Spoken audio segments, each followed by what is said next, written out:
Cada viernes al caer el sol tenemos una cita con nuestro Creador en la celebración del recibimiento del Shabbat y la introducción de la porción semanal de la Torá. Suscríbase a nuestro canal Raíces Hebreas de la Fe para que reciba nuestras notificaciones de transmisiones a las 8 de la noche, hora del Atlántico. Les esperamos. Shabbat Shalom. Está en los cielos, Él hace todo lo que desea.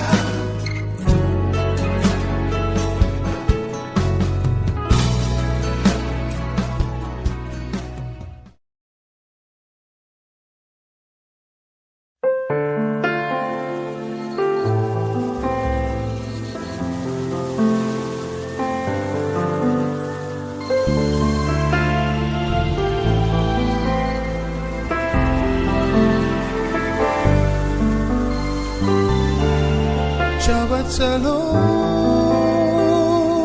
del Kol Israel. Shabbat Shalom para mis hermanos y amigos de la fe. Shabbat Shalom.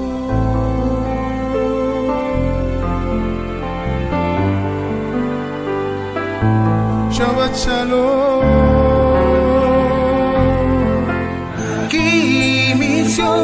תצא תורה, כי מציון תצא תורה, ודבר אדוני מירושלים.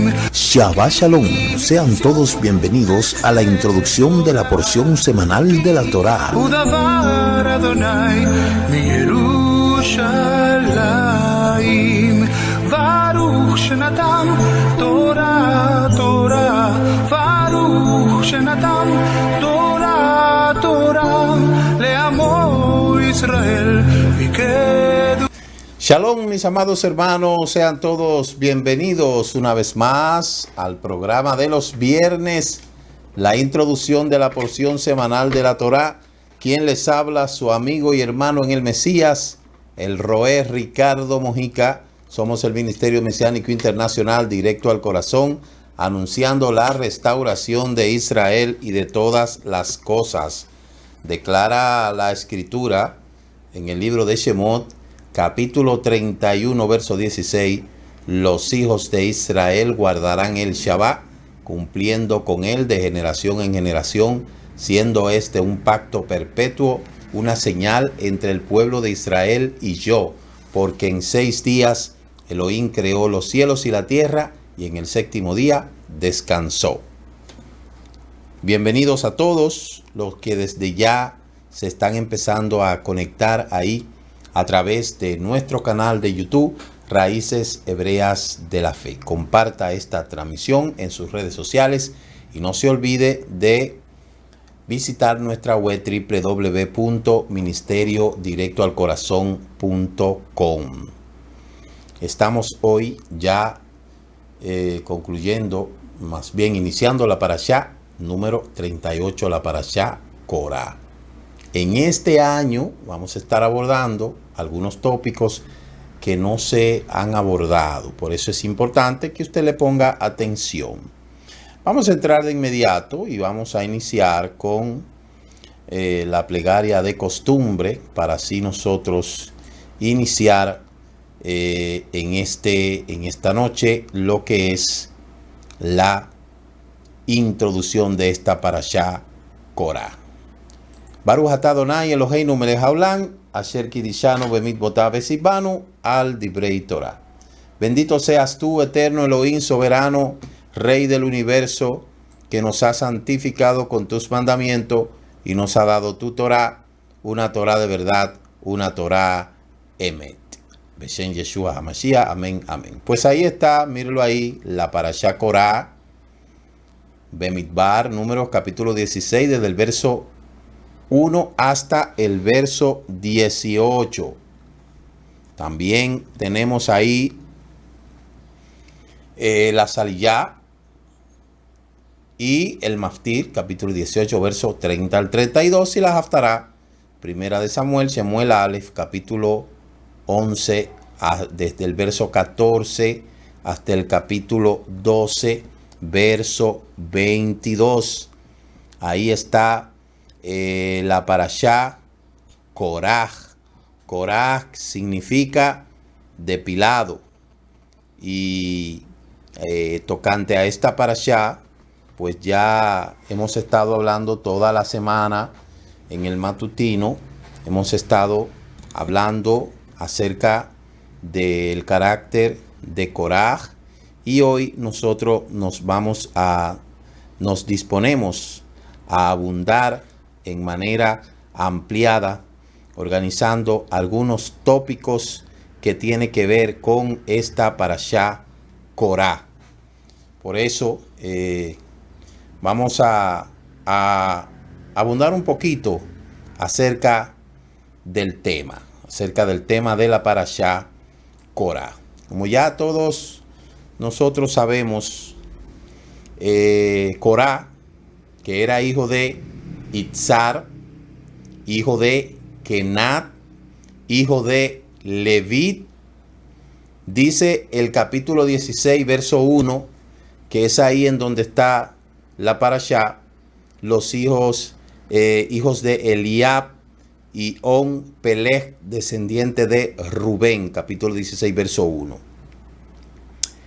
Rashi explica que se tomó para sí mismo un lado distinto de el ordenado por el Eterno, con el propósito de separarse de la asamblea para protestar sobre la Keuná. ¿Qué es la Keuná?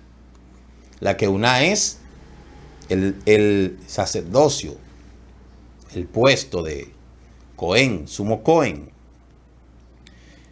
Por eso se refiere el Targum de Onkelos al traducir la expresión Baikaj, tomó, se separó, queriendo decir que se separó del resto de la asamblea con objeto de afirmar la disensión. Eso yo creo que nosotros podemos hablar un poquito acerca de esa palabra Baiplej o Baikaj, se separó. Cuando en un grupo, en una comunidad, cuando en un club, en un grupo donde convergen personas, usted nota que alguien dice, me voy a tomar un tiempo, ya esa es el primer indicio de que se quiere separar. Por eso, cuando en la relación de dos personas, sea de amistad, sea sentimental, sea de cual sea, inmediatamente usted escucha a una de las personas que quiere tomarse un tiempo, eso le da un indicio de que ciertamente se quiere separar. Las razones muchas veces no son explicadas. Hay personas que se separan, no dan explicación, pero nosotros sabemos por experiencia que cuando una persona viene a separarse del grupo, hasta de la familia, cuando se separa, es porque hace tiempo que está germinando eso en su corazón. Lo primero es que antes de llegar a brotar esa palabra, me tengo que tomar un tiempo, voy a tomarme un descanso y toda esa excusa barata, ya eso está germinando en el corazón. Las causas muchas veces no se saben. Después es que con el tiempo es que se da cuenta, se revela cuáles fueron las causas. Y eso es lo que vamos a ver a través de esta parashá. Entonces, si prestamos atención a los versículos de la parashá, no podemos dejar de asombrarnos. Sí, así mismo es. ¿Por qué? ¿Cómo es posible que Koraj, de la tribu de Kená, que eran encargados de transportar el arca, haya caído tan bajo a burlarse de Moshe y de Aarón? haya caído en una disputa que no fue solamente contra Moshe y contra Aarón, sino contra Elohim. Las personas que están alrededor del líder, de la empresa, los allegados, muchas veces tienen intenciones ultra interiores que no se da cuenta. Y yo le puedo decir algo. Yo un tiempo me dediqué a estudiar los imperios, las dinastías. En la clase de Historia Universal, nosotros estudiamos las civilizaciones antiguas. Comenzamos estudiando con Babilonia. Esa es la primera civilización universal que uno estudia. La civilización mesopotámica. Dentro de la civilización mesopotámica, nosotros no vamos a encontrar muchos eventos de rebelión. Sí lo hay, pero muy pocos. Desde Sargón, que fue el primer rey, y ahí pasamos con una dinastía muy fuerte, contando con Nabucodonosor. Después ahí viene su hijo Balsasar, y así sucesivamente. Cuando nosotros nos metemos en la historia universal egipcia, nos vamos a dar cuenta que en el ascenso de algunos faraones anterior a la caída, a su conquista por los romanos, entonces encontramos ahí decenas de traiciones. Pero el Imperio Otomano se lleva el premio del imperio más sangriento, de los patricidas más grandes. Están ahí en el Imperio Otomano. Porque en el Imperio Otomano nosotros vemos que existieron sultán que asesinaron a toda la familia, a todos sus hermanos. Había una ley antigua en el Imperio Otomano. El sultán tenía muchas mujeres, tenía un harén con 250 mujeres, y esas mujeres que daban a luz se supone que eran hijos del sultán. Los hermanos del sultán tenían que vivir escondidos, o más bien eran presos domiciliarios. Eso era cuando moría el papá del sultán, que ascendía al trono el hijo mayor. Ese hijo mayor mandaba matar a todos sus hermanos. Y en la dinastía otomana nosotros vemos, oiga, la dinastía otomana, usted le exprime y bota sangre, porque es terrible. Es terrible todo lo que se pasó ahí, producto precisamente de esa lucha interior, interna que había, donde en los harenes eso era un asunto de traición, eso era un asunto de conspiración, y el sultán todo lo resolvía cortando cabeza. Pero no podemos dejar de hablar del Imperio Romano. En el Imperio Romano,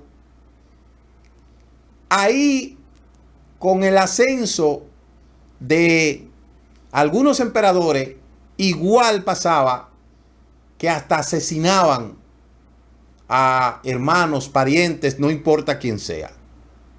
Si hablamos de los vikingos, eran peores. Es decir, señores, la humanidad entera, desde los inicios de la humanidad, con la primera familia que inició mal, porque la primera familia inició el hermano matando al otro hermano. Caín mató a su hermano Abel.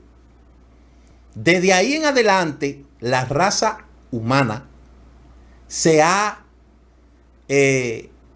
diseminado solamente en una lucha de intereses. Muchas veces por el poder, otras veces por la autonomía y muchas veces ni siquiera uno encuentra causa de por qué tantas cosas. Lo cierto es que el ser humano, después de la caída en el Edén, tiene un asunto que se llama Yetzer Hará y Yetzer Hatov. Porque a veces no nos explicamos cómo es posible que una persona, siendo parte, cabeza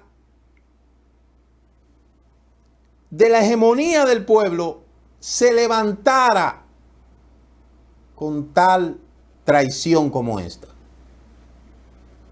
¿Cuáles eran las causas que conllevaban a que se dio estas manifestaciones tan dantescas? Las causas las vamos a ver. Entonces, la pregunta es, ¿cómo es posible que, siendo Corá parte de la dinastía o de los que tenían la Keuná, cómo era posible que esta persona, siendo un hombre sabio, se levantara contra Moshe y Aarón? Esa burla de Corá, mire lo que dicen algunos comentaristas. Algunos comentaristas dicen que la disputa de Corá no fue solamente contra Moshe y contra Aarón, sino contra el Eterno mismo. Oiga esto. Estoy diciendo, esto es un planteamiento de los sabios de Israel. Dice que Corá se burló de la misbá de los tzitzí al preguntar cómo era posible que un tzitzí que fuera enteramente de color azul turquesa necesitaba un hilo azul turquesa, cuando un solo hilo bastaba para que toda la prenda fuera kasher. Esta burla de Corá hacia el tzitzí fue también una burla hacia el Creador, porque Él es quien nos ordenó cumplir con esa misbá. Todavía más sorprendente saber que Corá fue dicho que era un Sadit Tamar Ifra, el justo como la palmera, porque en las últimas letras de esta palabra forma el nombre de Coraj. Escribió el Arizar después de la resurrección de los muertos: Corá será Cohen. Y el mismo Corá que llegó a burlarse de Elohim en su Torá, queda claro que cada cual tiene su entendimiento, que Corá tuvo el mérito de transportar el arca, se debió a que era un gran sadit. ¿Por qué cambió su suerte y salió en contra de Moshe y Aarón y en contra de su Torá, inclusive en contra del mismo Elohim? Entonces podemos decir que lo que llevó Corá a esta controversia fue el deseo de engrandecerse. No se sintió satisfecho con el gran honor que le otorgaron de transportar el arca, sino que deseó dirigir todo el pueblo. Y su deseo de tener un puesto de honor era tan fuerte que no temía salir abiertamente contra Moshe, culpándolo de haber pecado con una mujer ajena. Acusar a Moshe y a Aarón diciendo: tomaron demasiado para ustedes, ¿y por qué ustedes se exaltan por encima de la congregación del Eterno? Si tomaste para ti el rango de rey sobre Israel, por lo menos no debiste adjudicar la Keuná a tu hermano. No solo ustedes oyeron en el Sinaí las palabras divinas: yo soy el Eterno Elohim, y toda la asamblea entera también la oyó estas palabras. Esa discusión con Moshe y Aarón surgió a partir de que se formulara una pregunta de una manera no debida con la intención de burlarse de la Torá. Si bien está permitido investigar la halajá, e incluso el hecho de hacerlo es una señal de temor divino, todo depende de la manera en la cual se formulan las preguntas. En mi experiencia, en mi corta experiencia de estar lidiando con gentes, cuando una persona me escribe y me hace una pregunta, el Eterno me ha dado la sabiduría necesaria para poder yo discernir cuál es la intención de esa pregunta. La mayéustica, que es algo que aprendí dentro de lo que es el estudio de lo que es la ontología, ¿verdad? Todo lo que tiene que ver con filosofía, yo pude entender un concepto que se llama la mayéustica, que era utilizada por algunos filósofos para poder descifrar la intención de la pregunta. Todos los conocimientos que uno adquiere, obviamente, le sirven a uno para uno hacer un buen trabajo, porque primero la sabiduría del Eterno, después la sabiduría de la Torá y después el conocimiento que uno adquiere de todas las cosas. A veces, la intención no es preguntar. A veces la intención de preguntar no es saber. A veces la intención de preguntar es contender. A veces hay personas que te preguntan para medir tu nivel de conocimiento, a ver si es verdad. A veces hay personas que te estiman para como quien dice, medir tu CI, tu coeficiente intelectual sobre un asunto. La intención de mucha gente no es preguntar para saber, es preguntar para contender. Entonces, con la experiencia ya uno se da cuenta, y yo me considero ser un guerrero en esto, porque el Eterno así me ha forjado, y yo le digo al Eterno cada día, dame el espíritu de Yehoshua, dame el espíritu del general Yehoshua, para poder seguir haciendo este trabajo. Y cuando me refiero al espíritu del general Yehoshua, me refiero en el nivel del conocimiento, no en una violencia física, sino en el nivel del conocimiento. Y que yo pueda tener mucho conocimiento para enseñar a los que quieran aprender, pero para enfrentar a los que quieran contender. Sabiduría para enseñar a los que quieren aprender y sabiduría para enfrentar a los que quieren contender. Sabiduría para enseñar a los que quieren aprender y sabiduría para enfrentar a los que quieren contender. Y el Eterno ha sido bueno con eso. Corán no tenía ninguna razón de hacer eso. Como no tienen razón mucha gente que lo que anda es buscando contienda, buscando, escarbando, viven husmeando, curioseando, pero su intención no es aprender, su intención es contender. Entonces uno tiene que tener sabiduría para uno no perder su tiempo con aquellos que quieren contender, sino invertir tiempo en aquellos que quieren aprender. Porque cuando usted invierte su tiempo en personas que solo quieren contender, usted le está robando el tiempo a los que quieren aprender. Y como el Eterno conoce el corazón de los que quieren aprender, nos da la sabiduría para enfrentar a los que quieren contender. Baruch Hashem. Entonces, uno tiene que tener bien claro estas cosas para uno saber en dónde uno va a invertir su tiempo. Y la experiencia es que hace al maestro. Acuérdense que yo le dije hace unos días que la escuela, la vida es la mejor escuela y la experiencia es la mejor maestra. La escuela te va a repetir la lección, repetir la experiencia, lo decides tú. Y eso hay que tenerlo bien clarito. Cuando una persona inmediatamente dice, me voy a tomar un tiempo, voy a apartarme un tiempo, necesito estar a sola, no busque nada ahí, ábrale la puerta, dígale, mira, tiene toda la puerta. Si te sientes que está en medio de una jaula, ábrale la puerta y que vuele Porque el que se va no hace falta. Hace falta el que viene. Y muchas veces, para poder el Eterno bendecir nuestra vida, tiene que sacar lo que nos sirve. Si no se saca lo que nos sirve, entonces no va a venir lo que sirve. Y eso tiene que tener muy presente toda persona para vivir en Shalom. No se mortifique por nada.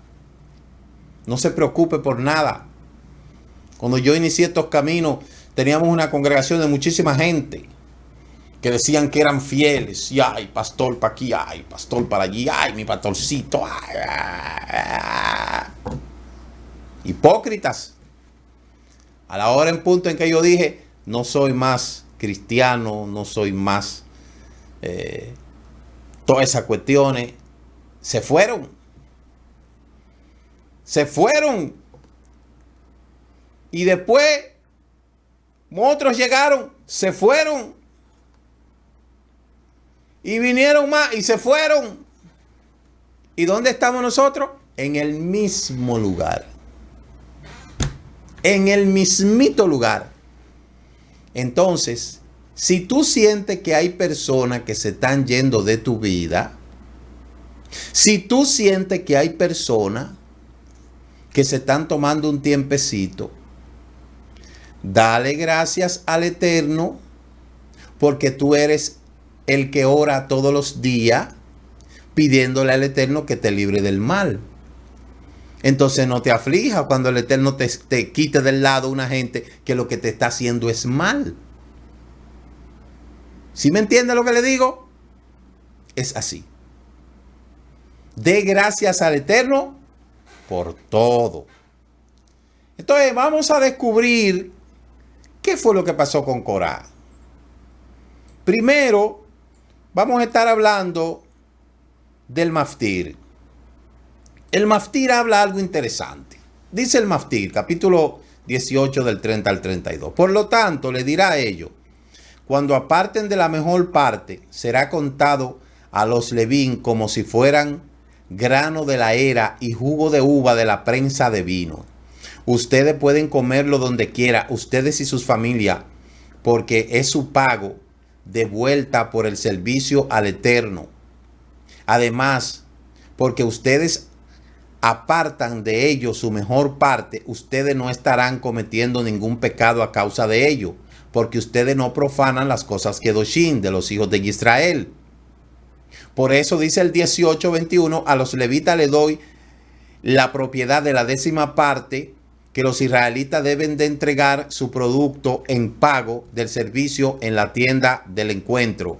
Dile a los levitas que cuanto reciban los israelitas esa 10ª parte de su producto que yo le he dado como propiedad, deberán reservar un 10º para ofrecerlo a mí. ¿De qué habla el Maftir? El Maftir está hablando acerca de lo que es el Maaser.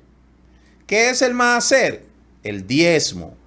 ¿A quién fue dado el diezmo? A los levitas. ¿Por qué le fue dado a los levitas?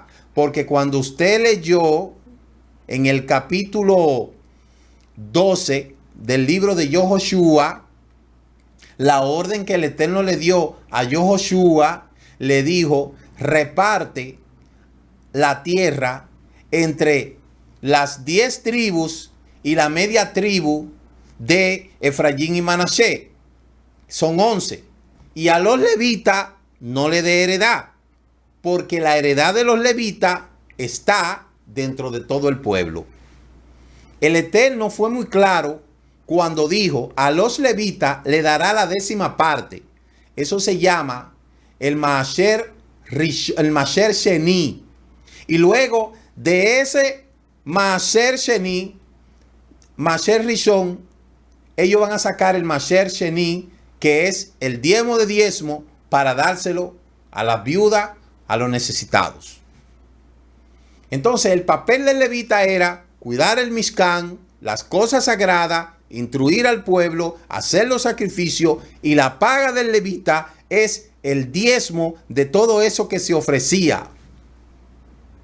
Eso se mantuvo así hasta el segundo templo. Después de la destrucción del templo, que prácticamente cesó el sacrificio, el ministerio levítico entonces pasó a otro rango. De ahí pasó a ser incorporado por aquellas personas dentro del pueblo de Israel que dirigen la sinagoga y dirigen la parte espiritual del pueblo.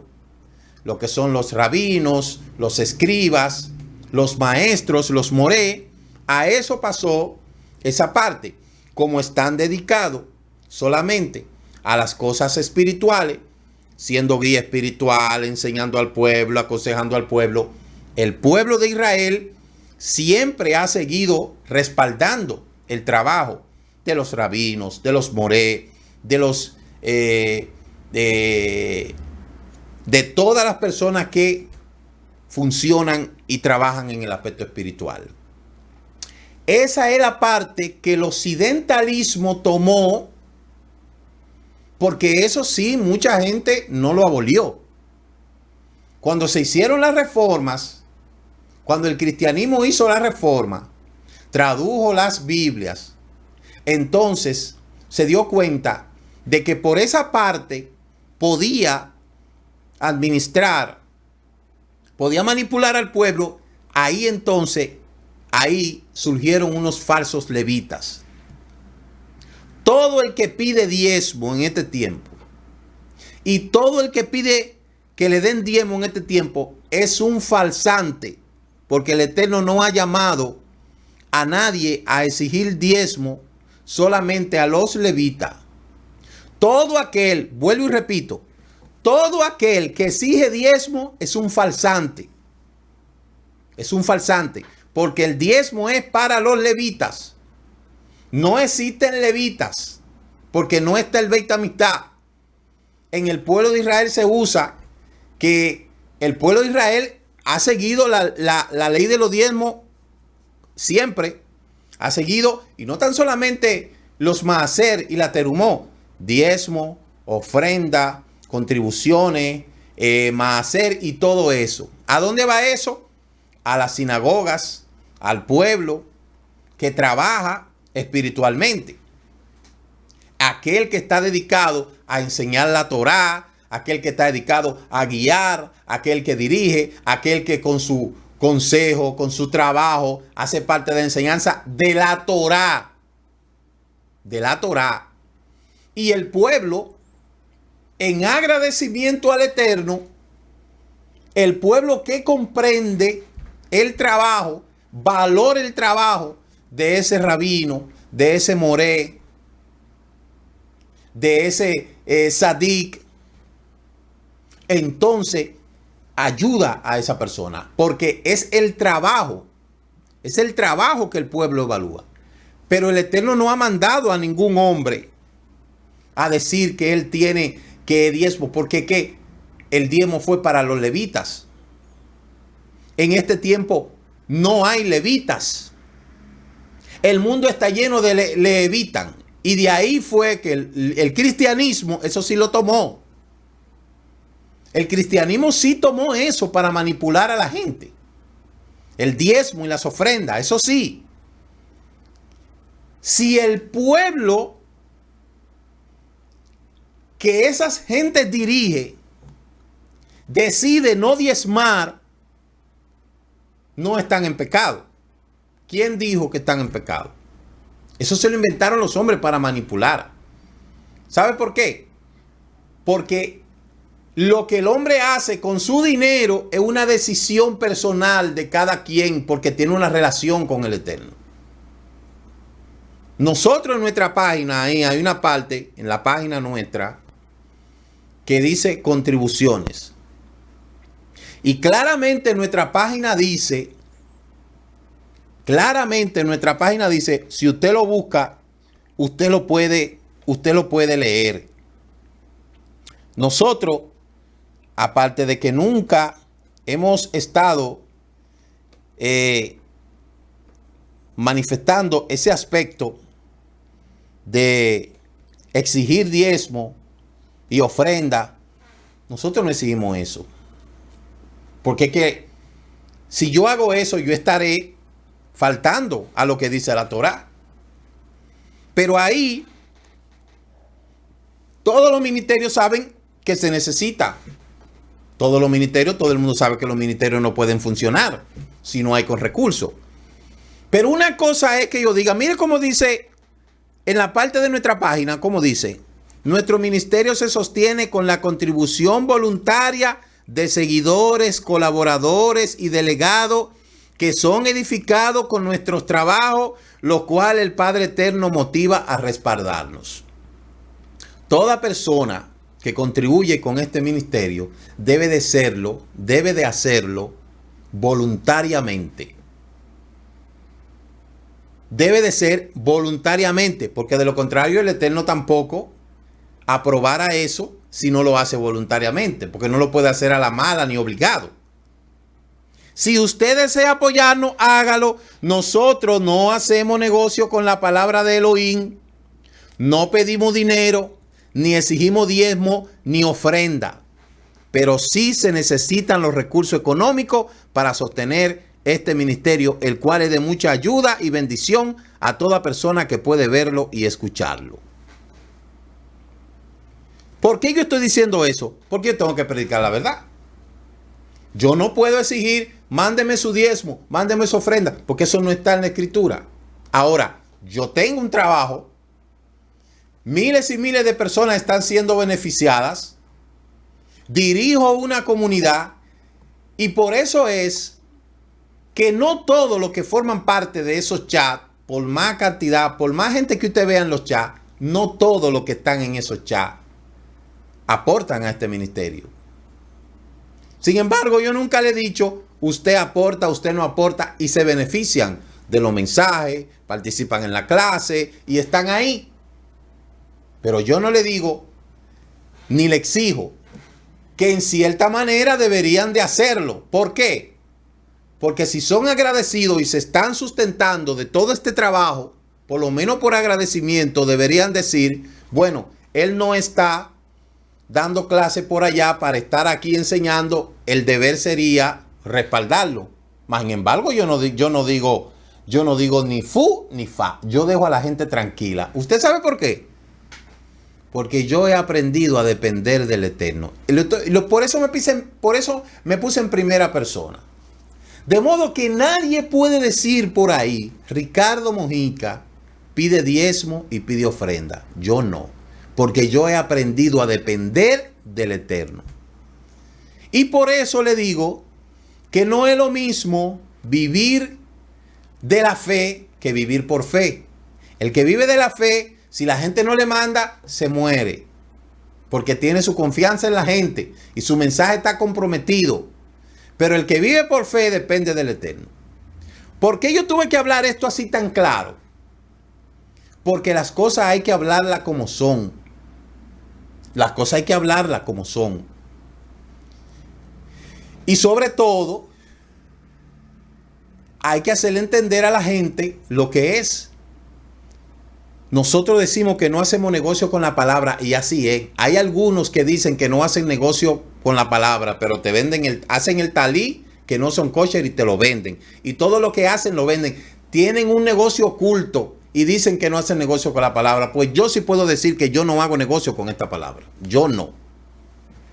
Yo no hago negocio con esta palabra. ¿Por qué? Porque eso estaría en contra de lo que dice la propia Escritura. Y hasta este punto, yo no puedo decir, a mí me hace falta esto o me hace falta lo otro. No, porque el Eterno es fiel a los que llaman. ¿Sí me entiende lo que le estoy diciendo? Entonces, toda persona que pide diezmo es un falsante. Toda persona que exige que le manden diezmo es un falsante. Porque el Eterno no dice en ningún lugar que el diezmo tiene que ser obligatorio. Al contrario, tiene que ser voluntario. Toda persona que con su dinero hace lo que quiera, ese es su dinero. Pero no se puede agarrar la Escritura para manipular a la gente para decir que manden, que den, que hagan, que donen, porque eso no puede ser así. Eso no es así. Entonces, ¿de quién era el diezmo? De los levitas. ¿Por qué se le dio a los levitas? Porque los levitas no le dieron tierra. Cuando se destruyó el segundo templo, que se acabó el segundo templo, se hicieron las sinagogas. Entonces, ahí el pueblo de Israel sigue llevando sus diezmos, sus ofrendas a las sinagogas, a donde está el rabino, a donde está el maestro, etcétera, etcétera. Eso sí el cristianismo lo agarró para manipular, donde hay cantidades de ministerios que ciertamente están haciendo un trabajo espiritual. Están haciendo un trabajo espiritual. Ellos están dirigiendo gente. Bien o mal están dirigiendo gente. Que la gente le dé todo lo que ellos quieran, eso es problema de la gente. Y ahí yo no me meto. Porque usted con su dinero hace lo que usted quiera. Pero si nos vamos al fondo de la palabra, el Eterno ha sido bien claro y categórico con eso, desde un punto de vista levítico. Hoy en día cada persona es consciente de los beneficios espirituales que adquiere de tal guía, de aquel, y cada cual en agradecimiento hace lo que entienda que tiene que tener.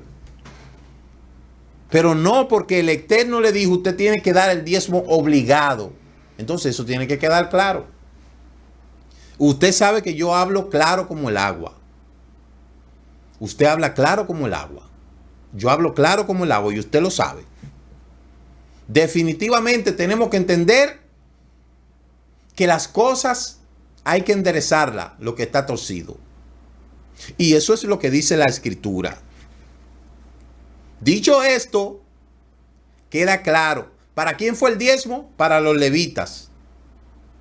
Los levitas sacaban el Maser Rishon y luego se lo daban el Maser Sheni a lo que es la viuda, y de ese Maser Ani a los pobres. No es como dicen por ahí los mercaderes de la fe. Trae tu diezmo al alfolí. ¿Cuál alfolí? El alfolí de ellos. ¿Dónde estaba el alfolí? ¿Dónde iba el alfolí? Entonces, siempre habrá mercaderes de la fe, porque habrá un pueblo que le gusta que mercadeen con esa fe. Pero la Torah es clara. Y yo tengo que decir las cosas como son. Tengo que decirlas, porque así son. Toda persona que da algo debe darlo voluntariamente, de corazón, pero no por obligación. En agradecimiento a cómo se está beneficiando de ese trabajo espiritual que están haciendo en él. Y quiero decirle que no es nada más en el pueblo de Israel que se le exigía diezmo al pueblo en ese tiempo. Porque todas las culturas, los campesinos le llevaban su diezmo de la tierra a los dioses.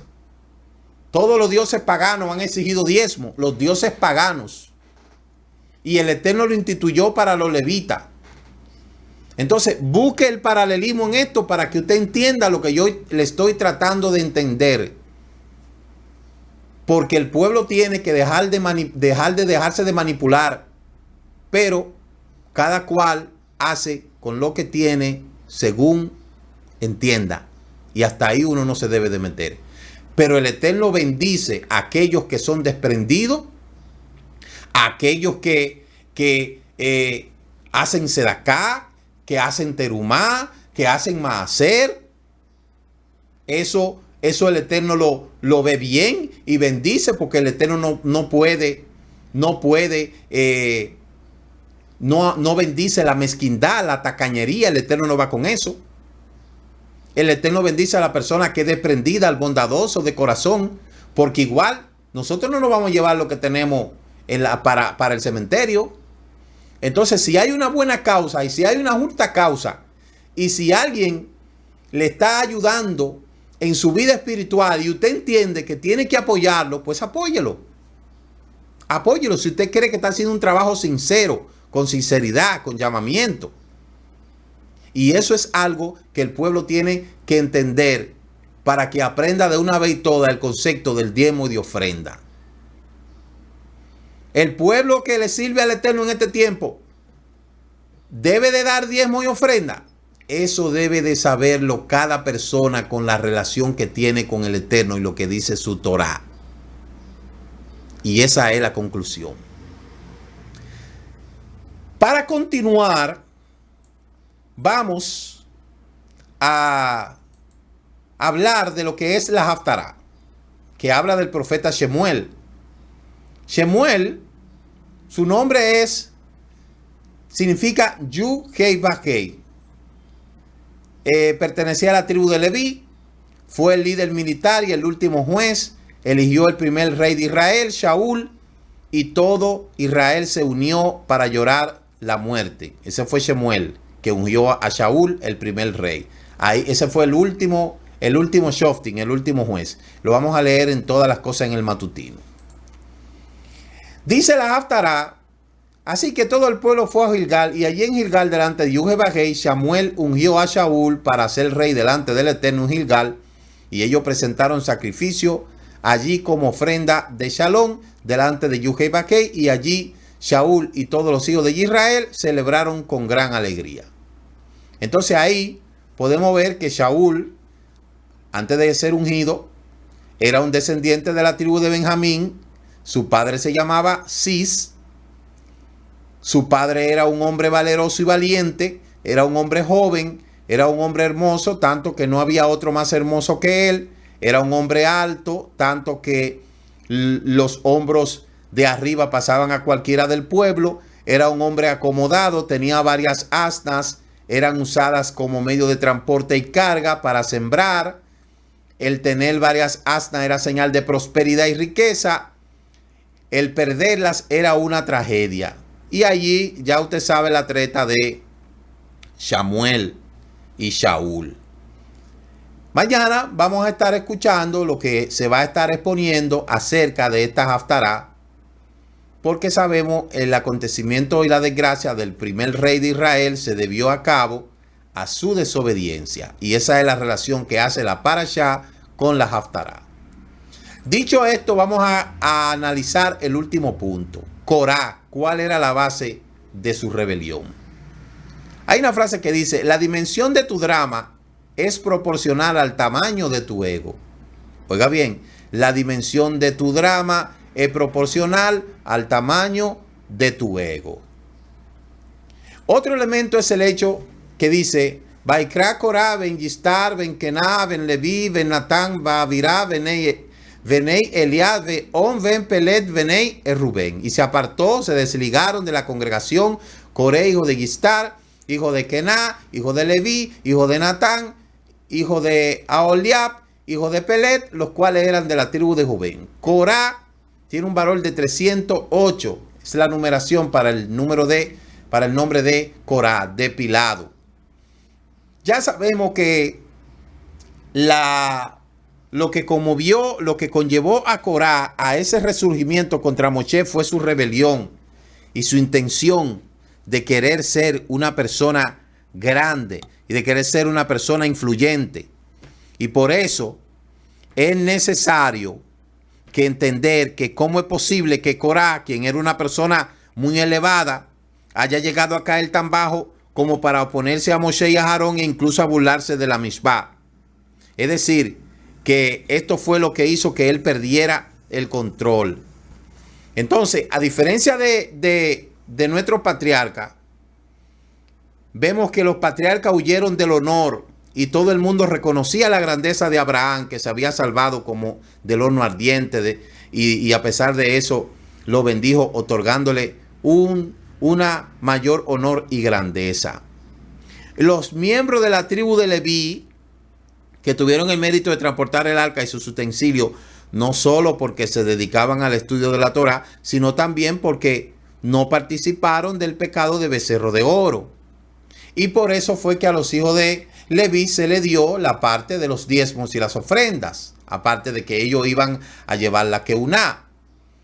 Entonces, ¿cuál fue el origen de la rebelión? Mire, primero, su linaje era ilustre. Su antepasado fue Kená y su familia de los Benei Kená era la más importante de la familia levita. Corá era un primo hermano de Moshe y Aarón y había sido escogido como uno de los portadores del arca. Mas aún Corá era un hombre muy inteligente e instruido. y previo con Ruach HaKodesh, inspiración divina, que su descendencia descendería el famoso profeta Shemuel. Shemuel desciende de ahí. Así como también algunos levitas que confesaron himnos. ¿Cuál fue el origen de la rebelión? Corá se ofendió al no ser seleccionado para un alto oficio. Corá ben Izar, un hombre de la tribu de Leví, estaba profundamente ofendido de que Moshe no le hubiera asignado una prominente posición comunal. Ahí es donde basaba. Si usted puede ver aquí arriba, usted puede ver a Leví, a Coá, y luego usted puede ver ahí de Coá, de donde viene Coré, o sea que era levita. Sin embargo, esto no le bastó a él, sino que él quería más, la ambición de tener más. Pero bien, vamos a estar hablando entonces de los celos y de la envidia. ¿Qué pasaba con Corá? Tenía esto, tenía envidia. Los celos y las envidias se nos disipan al percibir una amenaza en relación cuando queremos guardar la persona querida para nosotros. Eso es celo. Envidia, cuando deseas el carácter, las virtudes, el amor, la prosperidad de materiales de otro sin habértelo ganado. Eso es envidia. Celo, inseguridad que tienen los sentimientos de una persona cercana a ti.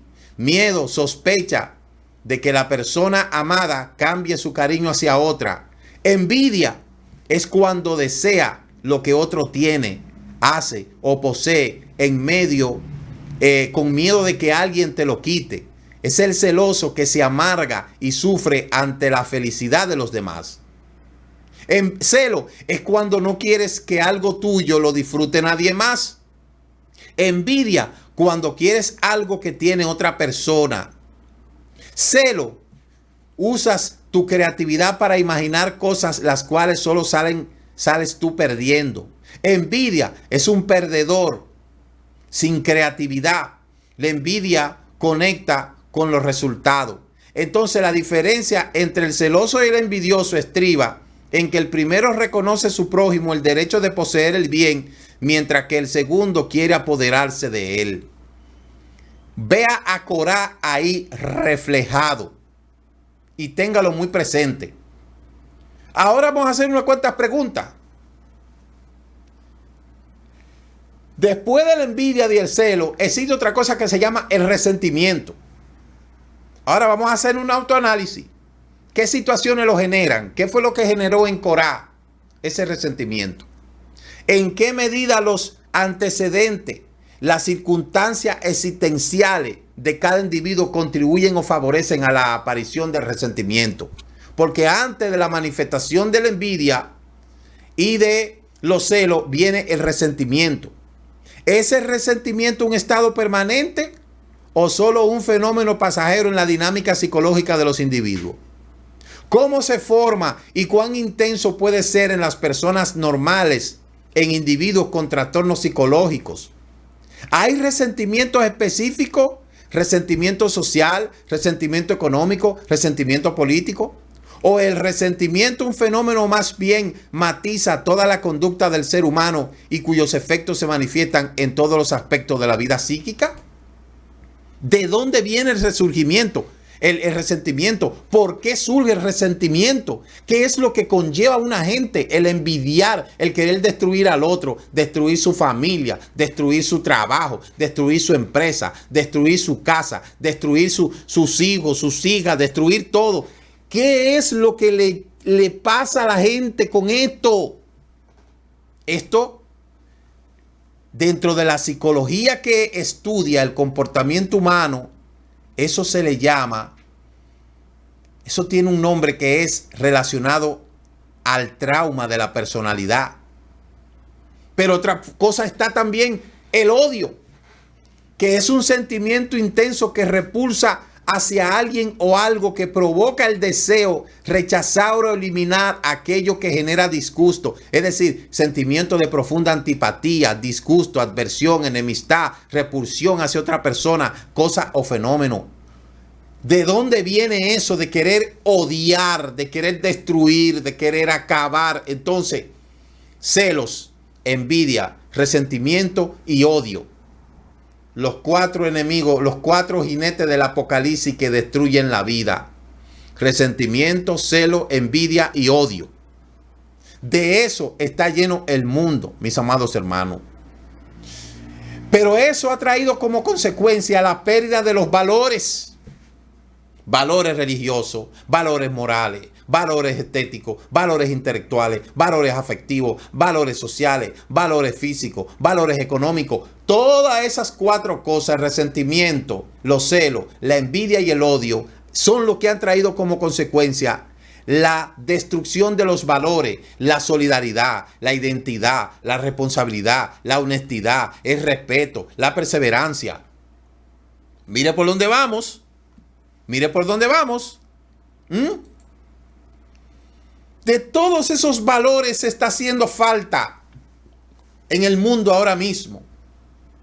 Es terrible cómo la humanidad está tan falta de sensibilidad, de empatía, de amor, de consideración, de respeto, de tolerancia, de consideración, de trascendencia, de cortesía, de sinceridad,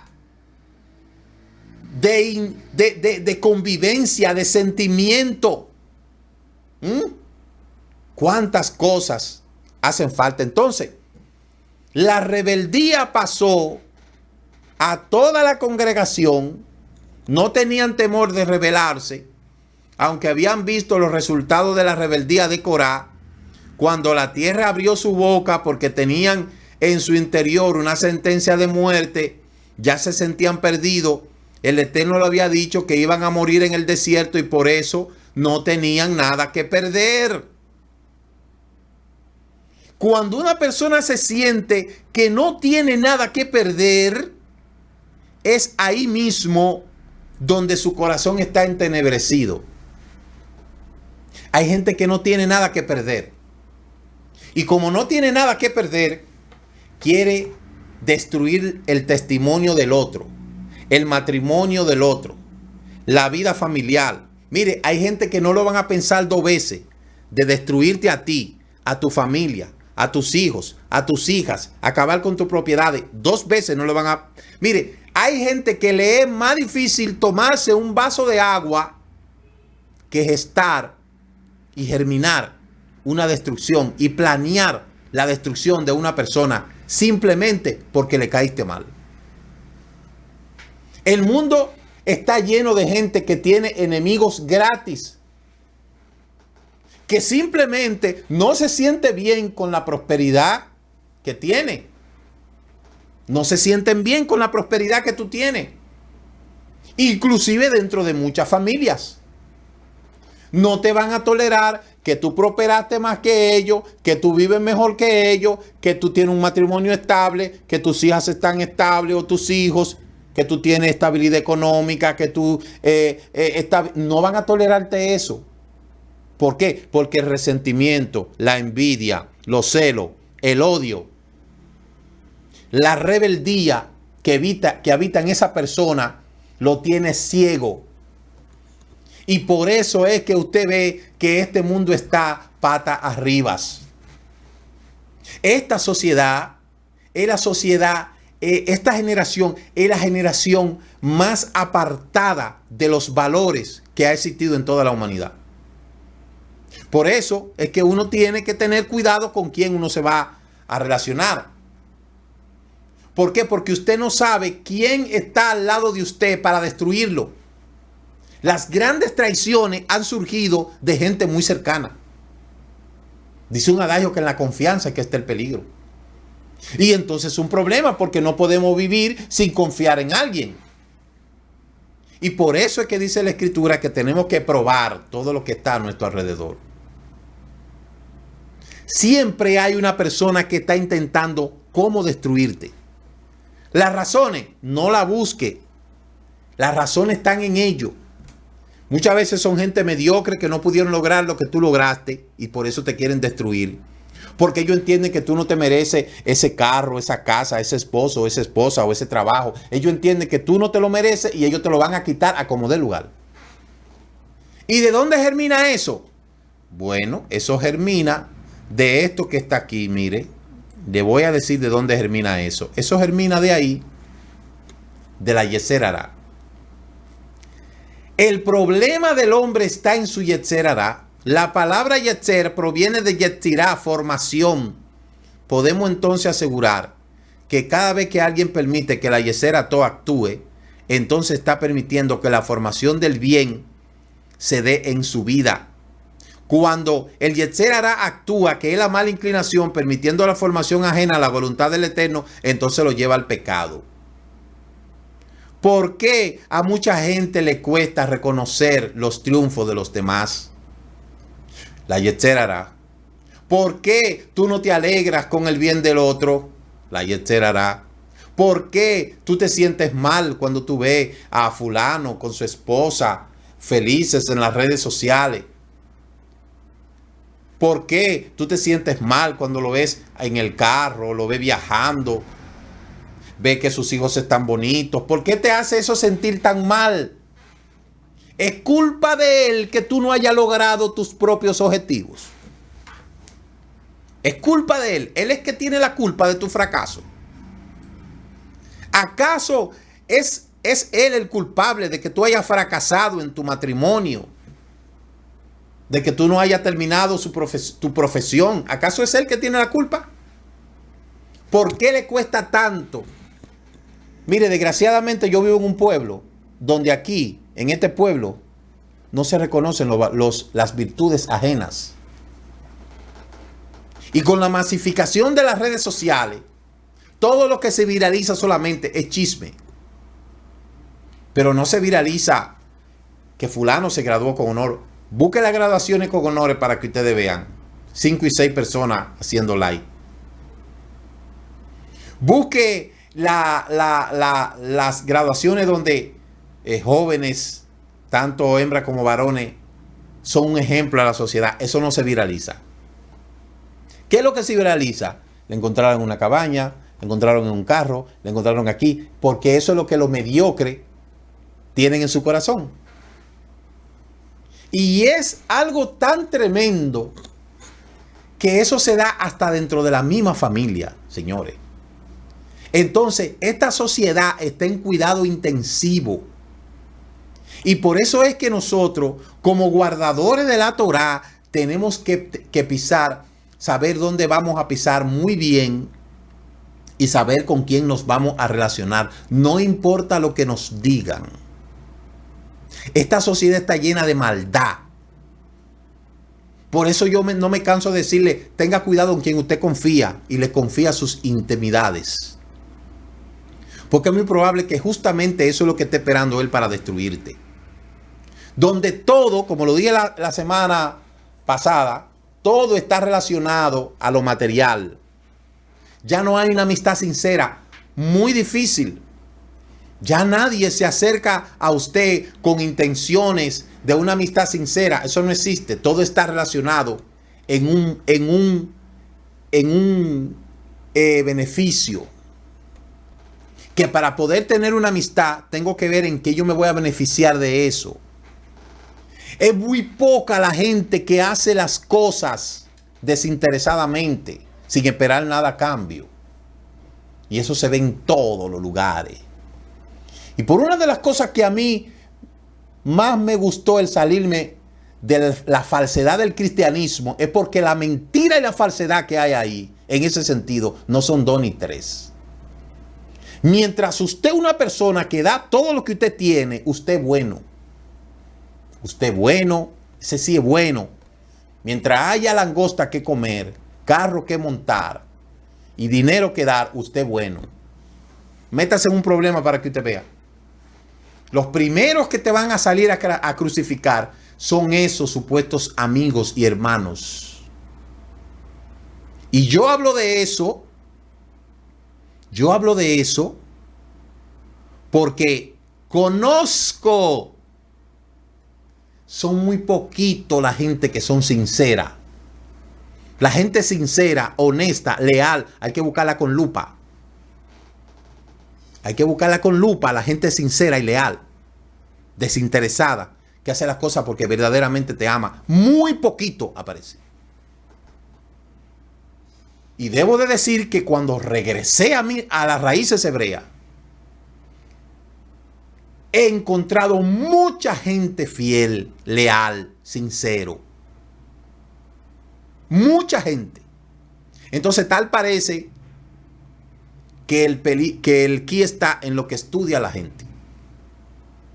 Porque son las mismas personas, pero ahora están estudiando la Torá. Entonces tal parece que la Torá es un antídoto para este tipo de cosas. Y por eso es que usted ve que yo siempre digo que familia no es aquel tan solamente que comparte un vínculo sanguíneo conmigo, sino aquel que estamos unidos por el ADN de la Torá. Y cuando una gente se quiere disfrazar con ese manto de ADN, el mismo Eterno le quita la capa.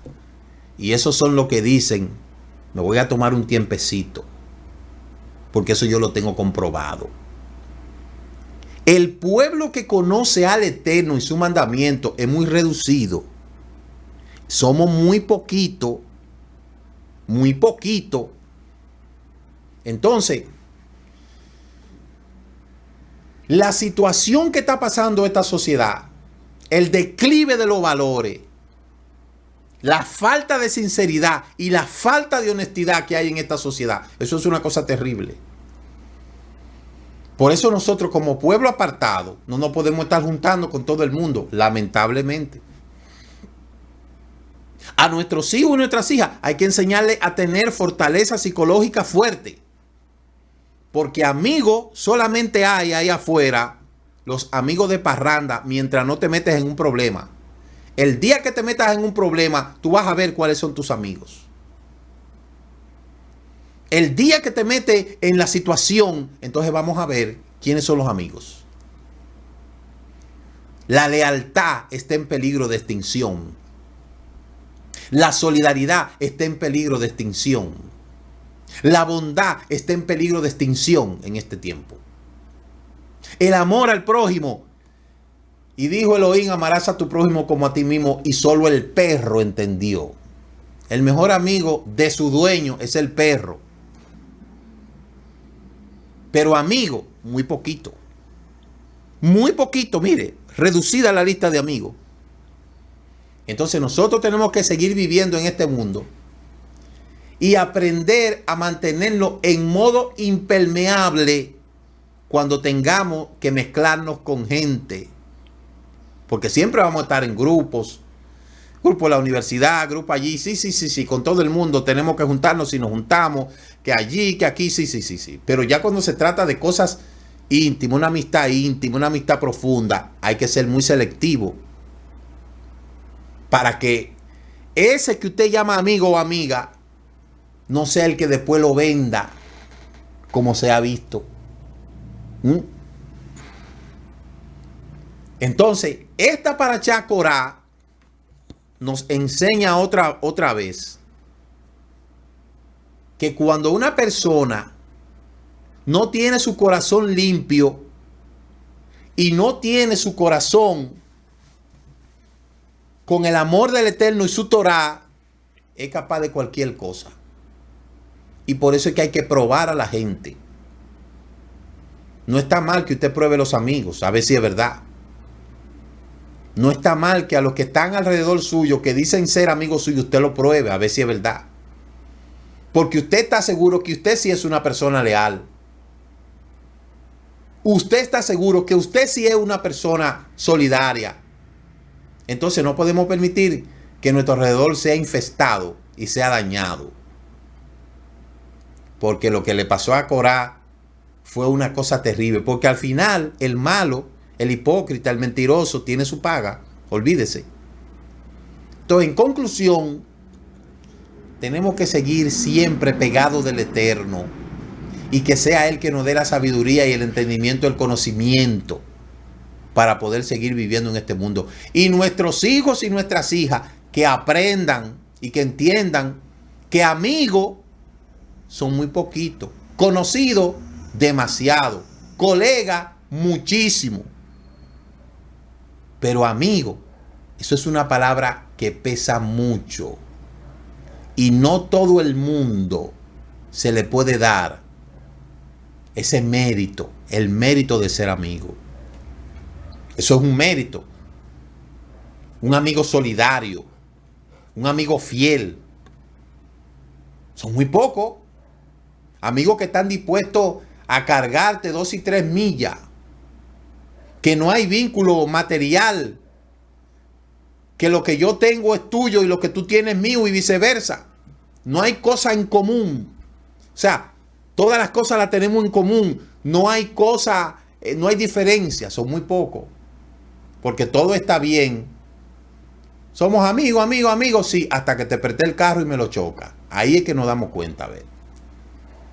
Hasta que te presté el dinero y no me lo pagaste. Ahí es que se va, ahí es que se ve el asunto.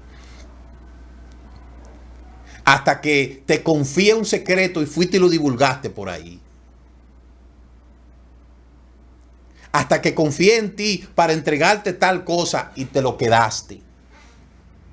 Entonces hay gente que le pone precio a la amistad. Y eso quiere decir que no son amigos nada. De modo que hay mucho que seguir hablando en este aspecto. Sé que nos veremos mañana. Vamos a estar hablando más de esto mañana. Y cada cual que coja la lección que le corresponde. Porque verdaderamente, señores, este mundo está cada vez peor. Así es que el Eterno le bendiga, que el Eterno le guarde y nos veremos mañana a las 10 de la mañana. Pásenla bien.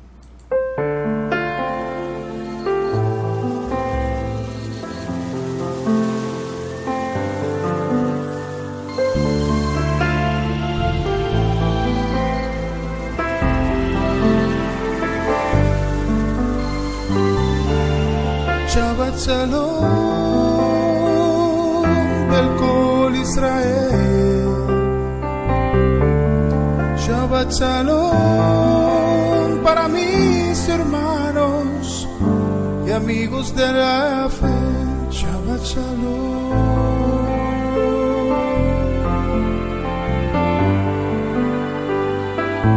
Shabbat Shalom.